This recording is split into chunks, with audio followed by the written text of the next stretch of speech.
ክቡራት ተኸታተልቲ መደባት ሳተላይት ቴሌቪዥን ኤሪሳት ንሎሚ መለይ ሓድጊ በረኸት መንግስት ኣብ ዝብል ሓደ መደብ ሒዝናልኩም ቀሪብና ኣሎና ንምክትታሉ ብክብሪ ንዕድም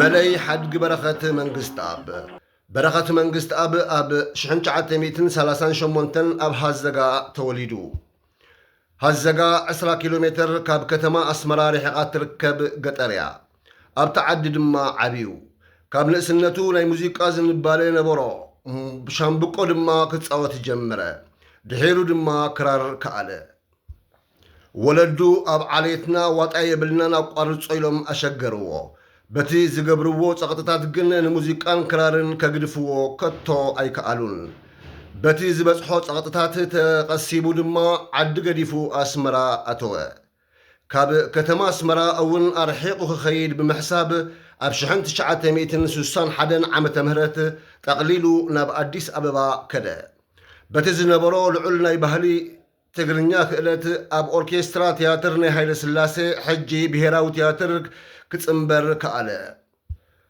ባህልን ወግዕን ትግርኛ ኣጸቢቑ ስለ ዝፈልጥ ኩሉ ደርፍታቱ ንኽብሪ ህዝቢ ኤርትራ ብዘንጸባርቕ ኣገባብ የቐርቦ ምንባሩ ብዙሓት ይምስክሩ ምስታ ጉጅለ ኦርኬስትራ ኣስታት 10 ዓመት እዩ ተጻዊቱ ኣብ ዝተፈላለያ ሃገራት ከዓ በዓል ኬንያ ኡጋንዳ ታንዛንያ ሴኔጋል ካልኦት ሃገራትን እናተዘዋወሩ ኸርእዩ ድማ ዕድል ፈጠረሎም እግሪ እቲ ስነ ጥበባዊ ሞይኡ ንፉዕ ቀምቃማይ ነይሩ ኣብ ትርፊ ግዚኡ ድማ ብሰልዲ ሰባት ይምቅዝ ወይ ድማ ጸጉር ርእሶም ይቕምቅም ከም ዝነበረ ሰነዳቱ ይምስክሩ ጉጅልኡ ናብ ወፃኢ ሃገራት ዑደትን ንምፍላም ክትጅምር ከላ ሓደ ጋዜጠኛ ኣድናቆቱ ንምግላጽ ኣብ ጋዜጣ ባለመቀዙ የኪነት ኣውራ እቲ መቃዛይ ኣርሓ ናይ ባህሊ ብዝብል ኣብ ልዕሊ በረኸት ዘለዎ ኣድናቆትን ኣብ ስራሓቱ ዘለዎ ጦብላሕታን ገሊጹ ነይሩ ምዛ ጉጅለ ብምዃንዩ እተን 9 ንጽል ደርፍታቱ ብናይ ፊሊፕስ ደረጃ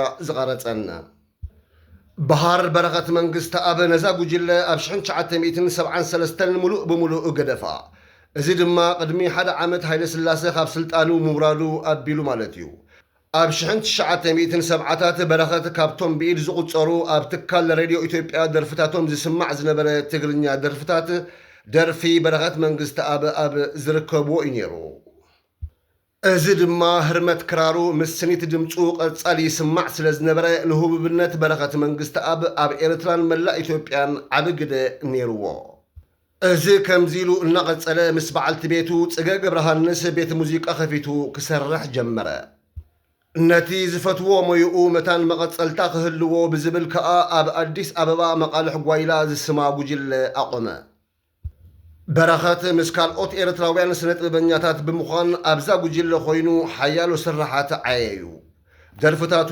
ፖለቲካውን ባህላውን ቁም ነገር ዝሓዘሉ እዮም ግጥምታት ደርፍታቱ ዝተሓብአ ፖለቲካዊ መልእኽቲ ዘለዎም ኮይኖም ኤርትራውያን ስምዒቶም ብምብርባር ነቲ ቃልሲ ክጽምበርዎ የተባብዖም ነይሩ ደርፍታቱ ካብቲ ዝካየድ ዝነበረ ቃልሲ ፈሊኻ ዝረአ ይነበረን ንኣብነት ኣብ 1961 ገና ወልዲ ዕስራታት ከሎ ንምጅማር ብነታዊ ቃልሲ ባሕቲ መስከረም ኣድሂቡ ደሪፉላ ምንባሩ ዝጠቕሱ ኣለዉ በቲ ጸልማት ለይቲ ንዓኺ ዘከርኩ ንዓኺ ክደርፍ ክራረይ ኣልዓልኩ ይደርፈልክለኹ ፍቕረይ ይናበልኩ ዕምበባ መስከረም ፍቕረይ ወትሩ ለምለም ኮኸብ ናይ ወጋሕታ ብርሃን ኩሉ ዓለም ኢሉ ምዝያሙ ሰነዳት ታሪክ ህይወቱ ይረዱ እዮም ኣብ ሜዳ በረኸት መንግስት ኣብ ክራሩን ብረቱን ዓጢቑ ክቃለስ ኣብ 1974 ናብ ተጋድሎ ሓርነት ኤርትራ ተጸምበረ ገቡእ ወተሃደራውን ፖለቲካውን ታዕሊም ድሕሪ ምውሳድ ኣብ እምባታትን ጎላጎልን ስንጭሮታትን ኤርትራ ተዋጊኡ ምስ ጉጅለ ባህሊ ተጋድሎ ሓርነት ኤርትራ ብምዃን በረኸት መንግስት ኣብ ንሃገራዊ ወኒ ዝቕስቅሱን ንቃልሲ ህዝቢ ኤርትራ ኣንጻር ገዛኢ ስርዓት ዘበራትዑን ኣዝዮም ብሉጻት ደርፍታት ከፍሪ ጀመረ ምዛ ጉጅለ ብምዃን እናደረፈ ኣብ ሓራ መሬት ኤርትራ ናብ ተጋደልትን ህዝብን ዕሎት ብምግባር ምስ ካልኦት ኣዝዮም ሓያላት ስነ ጥበባውያን ብምዃን ልዑል ጎስጓስ ኣካይዲ እዩ ንሰውራ ኤርትራ ጥበብ ተዋግእ ከም ዝበሃል ድማ በኽራሩ ፉሕፉሕ ኣበሎ ጉዳይ ስደትን ምስ ንርኢ ድማ ባህር ስነ ጥበበኛ በረኸት መንግስቲ ኣበ ከም መብዛሕትኦም ስነ ጥበባውያን ብፆቱ ኣብ 1979 ናብ ስደት ኣምሪሑ ስዑድያ ኣተወ። ኣብ ጅዳ ድማ ንዓሰርተታት ዓመታት ተቐመጠ።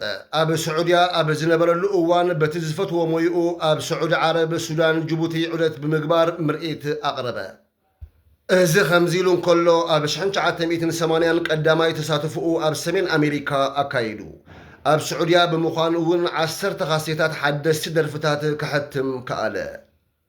ከምቲ ዝበዝሕ ኤርትራዊ ኤርትራ ናፃ ምስ ኮነት ናብ ዓዱ ክምለስ ዝጀመረ በረኸት እውን ብተመሳሳሊ መንገዲ ካብ ስደት ባህር በረኸት መንግስቲ ኣበ ኣብ 1993 ዓ ም ናብ ኤርትራ ኣተወ። ኣብ ኣስመራ ባፅዕ ከረን ኣዝዩ መሳጢ ምርኢት ኣቕሪቡ። ድሕሪ እዚ እዋን ንጅዳ ስዑድያን ብምግዳፍ ምስ በዓልቲ ቤቱ ከም ዳግማይ ነታ ኣብ ኣዲስ ኣበባ ዝነበረት እንዳ ሙዚቃ ንኽኸፍቱ እኳ እንተኸዱ ኣብ ወርሒ ጉንበት 1998 ደባዊ ኩናት ኣብ መንጎ ኤርትራን ኢትዮጵያን ተፈጥረ። በቲ ኩነታት ከዓ ንከተማ ኣዲስ ኣበባ ራሕሪሑ ናብ ኤርትራ ተመልሰ። ቅድሚ ኩናት ኤርትራን ኢትዮጵያን ምስ ጉጅለ ሓደ ባህግና ብምዃን ኣብ መላእ ኤርትራ ዝጀመረ ምርኢት ናብ ሙሉእ ክፍላእቲ ዓለም ብምኻድ ምርኢታት ኣቕሪቡ እዩ። በረኸት ምስ ሓደ ባህግና ምርኢት ኣብ ጋሽ ባርካ ኣብ ዘቕረበሉ ዝነበረ ሽልማት ናይ ግመል ቅርፂ ዘለዎ ከም እተዋህበ ይንገር እዩ። እቲ ኩናት ኣብ ዝተኸፍተሉ ግዜ ልዕሊ ኩሎም ኤርትራውያን ስነ ጥበባውያን ጎሊሑ ወፀ። ርስቲ ቀደመይ፣ ባድመ፣ ሓይሊ ኣየር ጎመራ፣ ንሕና ሃገር ወዘተ ዝብሉ ደርፍታት ብምድራፍ ኤርትራውያን ነኺሶም ክዋግኡ ጎስጎሰ። ብውህሉል ደርፍታቱ ድማ ሽልማት ራይሞክ ዓተረ። ሓድግታት በረኸት ዝምልከት ድማ በረኸት ኣብ 2009 ልዕሊ 200 ዝኸውን ደርፍታት ከም ዘቕረበ ሓቢሩ ምንባሩ ዝዝከር እዩ። ዝበዝሑ ካብ ፍርያታት ደርፍታቱ ኣብ መጽናዕቲ ዝተመስረቱ ምዃኖም ይንገረሎም እዩ። ቅርሲ ሃገር ዓንዲ ማእኸል ባህሊ እዩ። ባህልና ንምዕቃብ ብጥንቃቐ ዝሕሉ ጓሳ ባህሊ እዩ ክብሉ ዝገልጽዎ ኣድነቕቱ ኣለዉ እዮም። ነቲ ዕዮ ባህልን ሙዚቃን ክሳዕ እዚ ቁሩብ እዋን ሰላም ከየበለ ሙሉእ ህይወቱ ዓቲቡ ሰሪሕሉ። ብሓቂ ዓብይ ክብሪ ዝግብኦ በዓል ሞያ ጥበብ እዩ።